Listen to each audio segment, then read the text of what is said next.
Hai guys.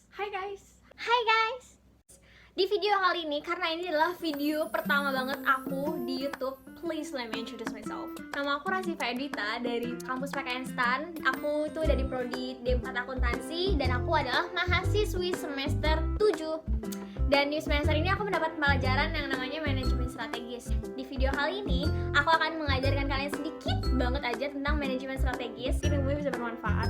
Oke, keep on watching. Don't forget to like, comment, and subscribe. Aku akan menjelaskan tentang yang namanya external audit dari manajemen strategis. Nah, external audit ini tuh apa sih? Jadi external audit di manajemen strategis ini tuh diperlukan untuk sebuah perusahaan mengidentifikasi gimana sih tren di luar perusahaan itu, gimana tren di industri mereka. Bisa juga kita melihat kompetitor kita yang lain, misalkan dia lagi ngapain. Kita harus melihat peluang dan tantangan, dan kita harus menggunakan mereka itu sebagai alat untuk membuat keputusan yang lebih baik untuk perusahaan kita. Di sini ada yang namanya key external factors, atau adalah faktor-faktor yang perlu kita tekankan kalau misalnya kita mengidentifikasi faktor-faktor yang terjadi di luar perusahaan. Key external factors ini terdiri dari 5 komponen. Yang pertama adalah economic force, terus yang kedua kita punya yang namanya social, cultural, demographic, and environmental force. Terus yang ketiga kita ada political, legal, and governmental force. Terus yang keempat ada technological force, dan yang kelima ada yang namanya competitive force. Yang pertama, economic forces. Economic forces ini dipercaya dia sangat berpengaruh kepada sebuah perusahaan. Misalnya kayak GDP suatu negara, atau tingkat bunganya, atau availability dari kreditnya dia, tingkat inflasi, dan lain sebagainya. Nah, salah satu ilustrasi dari economic forces ini adalah high value of dollars. Dolar itu memiliki currency yang relatif lebih tinggi daripada beberapa negara di dunia. Karena currency dia yang dianggap lebih relatif tinggi, membuat barang-barang Amerika yang ada di luar Amerika ini menjadi sangat mahal. Jadi di high value of dollars ini tuh dia merugikan banyak perusahaan luar, terutama perusahaan minyak, karena mereka sangat bergantung sama rate-nya dolar. Sebenarnya tuh perusahaan yang merasa kerugian ini tuh bukan cuma perusahaan dari luar Amerika, tapi yang domestik juga sebenarnya merasa kerugian.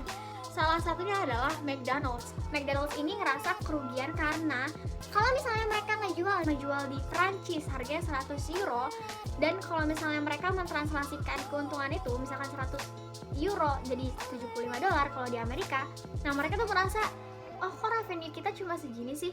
Nah, karena mereka ngerasa revenue tadi itu kedikitan, mereka pengen dong mendapat revenue seperti apa yang mereka dapat di Amerika. Maka mereka menaikkan harga yang ada di Prancis itu.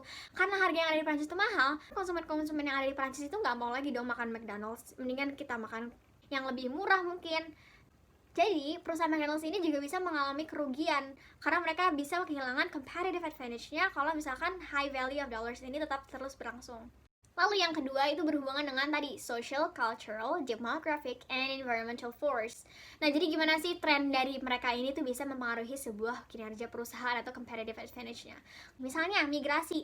Di Amerika itu diperkirakan beberapa tahun atau puluhan tahun ke depan itu mereka tidak akan memiliki suatu mayoritas ras. Nah, orang kulit putih, misalnya mereka sukanya kalau beli gadget itu misalnya Apple. Nah, kalau misalnya udah nggak ada lagi tuh namanya mayoritas kulit putih di Amerika, pasti mereka kan akan memikirkan apa ya produk yang kita jual biar semua ras yang ada di Amerika ini bisa membeli produk yang kita jual. Misalnya mereka akan membuat satu produk baru yang lebih murah, karena mungkin orang-orang Asia lebih suka yang lebih murah. Bisa juga forces ini tuh mempengaruhi apa aja sih produk dan servis yang disediakan oleh sebuah perusahaan. Nah, selanjutnya kita beralih ke political, governmental, and legal forces.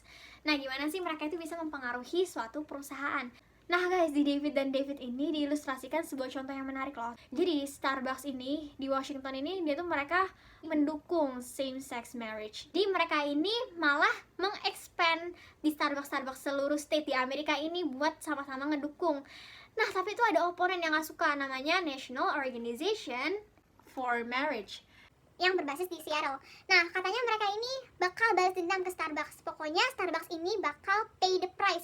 Dan katanya mereka ini akan bikin negara-negara yang kayak di Arab, Qatar, segala macam yang gak suka sama Asia yang diambil Starbucks. Jadi tujuannya tuh biar Starbucks itu gak bakal nempatin negara-negara tersebut. Nah, yang keempat, kita akan berpindah ke yang namanya technological force. Coba bayangin deh, dari 2000 sampai 2020 banyak banget kenal misalkan yang namanya Shopee, Tokopedia, punya Twitter, Facebook, Instagram. Yang namanya selebgram sekarang laku banget. Gak cuma produknya bagus, tapi juga dikenal oleh masyarakat luas. Nah, review online yang ada kayak di Shopee, di Tokopedia itu juga penting, guys. Kalau perusahaan itu pengen serius ngembangin bisnisnya, maka mereka harus banget yang namanya perhatiin tuh online review, dimonitor tiap hari. Di Twitter pada ngoceh IndiHome, ini gimana sih kok pada kayak gini? Kalau misalnya kita nggak punya platform teknologi itu, perusahaan nggak bakal kena tuh. Apa sih yang sebenarnya kelemahan kita tuh? Konsumen kok pada kayaknya nggak seneng banget sama kita, apa masalahnya? Saking pentingnya perkembangan teknologi ini, perusahaan-perusahaan itu juga membuat yang namanya Chief Information Officer sama Chief Technology Officer. CEO sama CTO ini, mereka itu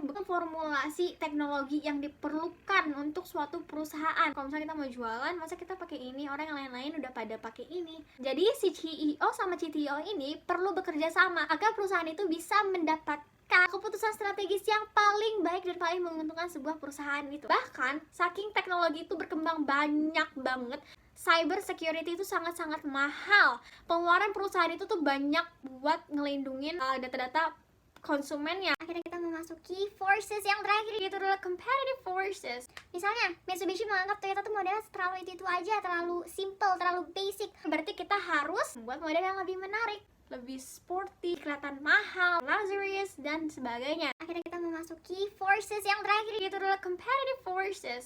misalnya Mitsubishi menganggap Toyota tuh modelnya terlalu itu aja, terlalu simple, terlalu basic. Berarti kita harus membuat model yang lebih menarik, lebih sporty, kelihatan mahal, luxurious, dan sebagainya.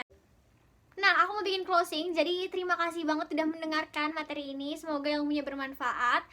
Dan see you probably in my next video. Bye!